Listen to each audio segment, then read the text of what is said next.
Bonjour, donc vous aviez cette feuille d'exercice à finir pour aujourd'hui. Je vais vous montrer comment faire un petit peu au départ et puis je vous avancerai pour montrer la fin à quoi ça doit ressembler. Voilà, alors dans l'exercice 3, on doit construire en utilisant les instruments de géométrie les images de K, LMN au P par la translation qui transforme X en Y. Donc le glissement de X vers Y, comme s'il y avait du vent de cette force-là dans cette direction-là. Donc, il faut tracer l'image de K en premier. Donc, le point K est ici. Donc, je dois faire le même glissement ici. De la même longueur, parallèle, dans la même direction. Donc, en gros, c'est faire un parallélogramme. Donc, pour pouvoir le faire sur papier blanc et sans quadrillage, on est obligé de prendre un compas. On va faire comme si on traçait un parallélogramme. Cette longueur-là doit se retrouver là. Donc, je la prends avec mon compas. Hop. Et je la reporte. Ici. Ensuite, soit je trace une parallèle, si je trouve une équerre, voilà, une parallèle avec la méthode habituelle. Je mets bien mon équerre, ah ben là si vous n'avez plus rien voir, hop là, je mets mon équerre et je fais glisser. D'accord. Hop là, et je trace. Le plus précis, c'est de continuer la construction du parallélogramme.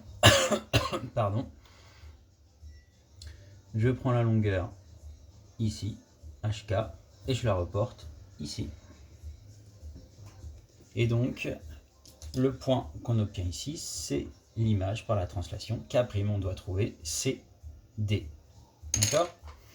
Donc, on continue de la même manière pour le point L. Donc, je prends la longueur que je reporte pour le point L. Et je prends cette longueur-là que je reporte à partir du point Y. Voilà, et donc mon point L' arrive en H4.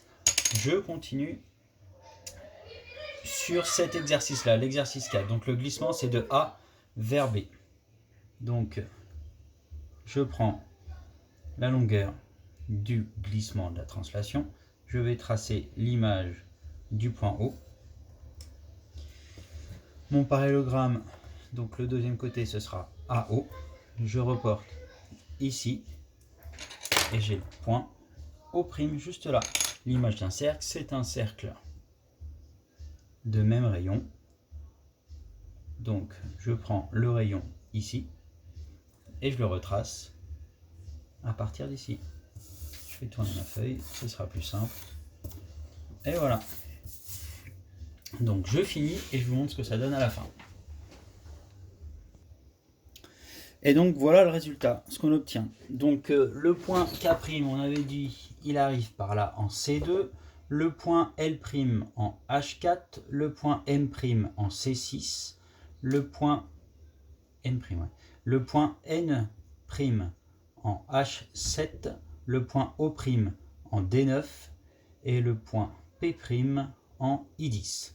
J'ai tracé en rouge les différents glissements, les différentes translations, c'était pas du tout demandé, mais comme ça on voit bien que le vent souffle dans la même direction, façon de parler, donc c'est bien un glissement, une translation. Donc là, le glissement était dans ce sens-là. Je vous ai montré tout à l'heure pour le point O', donc je traçais le cercle. J'ai fait pareil pour D, E et F. J'obtiens D', E', F'. Le triangle qui était rectangle reste rectangle et on obtient ça. Voilà. Et bah, à la prochaine. Bon courage.